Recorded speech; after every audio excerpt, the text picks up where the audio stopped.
We don't know if Kim Jong-un is serious about giving up his nukes. This week, we see how he may be trying to play us, as North Korea has many times before.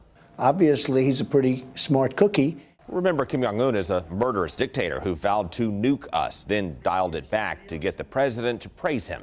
And I think very honorable from everything we're seeing. The president even said he was excellent to the Americans his regime imprisoned, including a sentence to hard labor. We want to thank Kim Jong-un, who really was excellent to these three incredible people. Well, we certainly hope Kim Jong-un is willing to strike peace and that a summit with the president comes together and pays off. We hope the president does win the Nobel Prize. But we must also remember North Korea has a long history of trying to manipulate, saying one thing and doing the other. And President Trump jumped the gun by claiming Kim Jong-un agreed to denuclearize. He has not, and that everyone thinks he, Trump, should get the Nobel Peace Prize. And that's a bit premature. Everyone thinks so, but I would never say it. And now North Korea's closest partner, China, may be trying to manipulate the situation by first pressuring North Korea to behave, then privately telling North Korea it may be okay to bail on peace talks if they don't get much more than we are prepared to offer. Right now, China may be testing the president to try to get him to buckle on North Korea, just as it did this week with Chinese phone company ZTE. China utilizes its telecommunication companies for purposes of espionage. Yes, our intelligence leaders say China uses companies like ZTE to spy on us. And ZTE also broke sanctions by selling stuff to Iran and North Korea. That's why we cut off business to ZTE. But the president at least appeared to give in to China, tweeting he's working to give ZTE a way to get into business fast. Too many jobs in China lost. Well, that drew criticism from both parties. And Senator Marco Rubio asked the president's pick to run counterintelligence to weigh in. Would you recommend anyone in any sort of position that's sensitive, whether in commerce or in government or in contracting, use a ZTE phone? No, I would not. Well, Senator Marco Rubio, thank you for joining us. Thank you.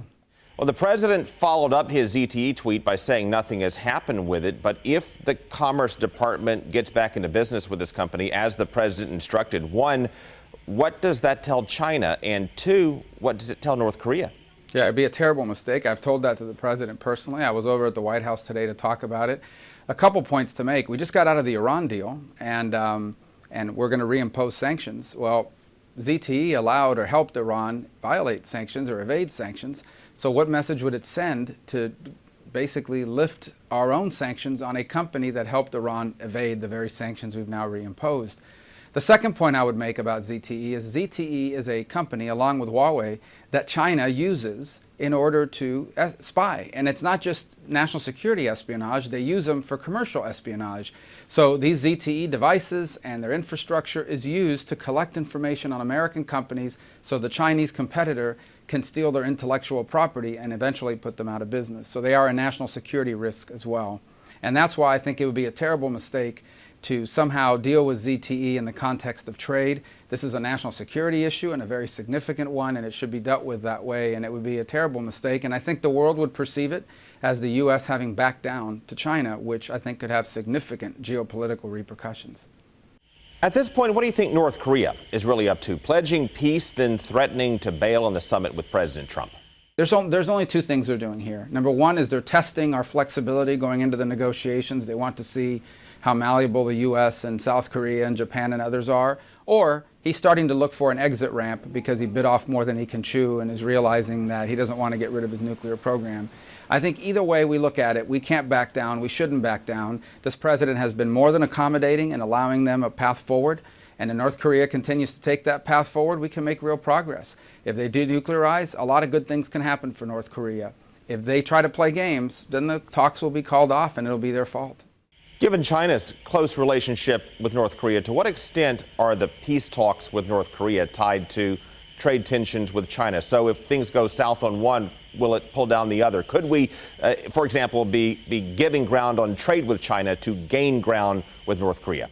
Well, it's in China's national interest for the North Korea situation to be taken care of. First and foremost, China doesn't want a mass migration. They don't want a bunch of North Koreans coming across the border. They don't have a national interest in seeing a destabilized Korean peninsula.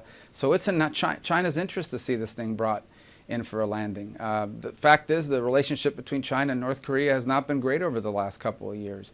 So I don't think the two things have one to do with the other, and they shouldn't. They're two separate topics. But look, the bottom line with China is this. They are a competitor of the United States for 21st century industry, 21st century national security, and we welcome the competition if it's a fair competition.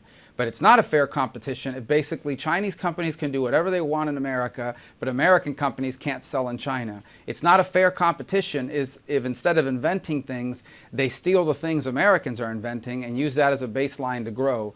That's not fair competition, and that's what we're facing now. That needs to be rebalanced, that needs to be recalibrated, and this is probably our last chance to do it. If we blow it, if we don't get that right now, it might be too late to ever get it right, and the consequences will be extraordinary.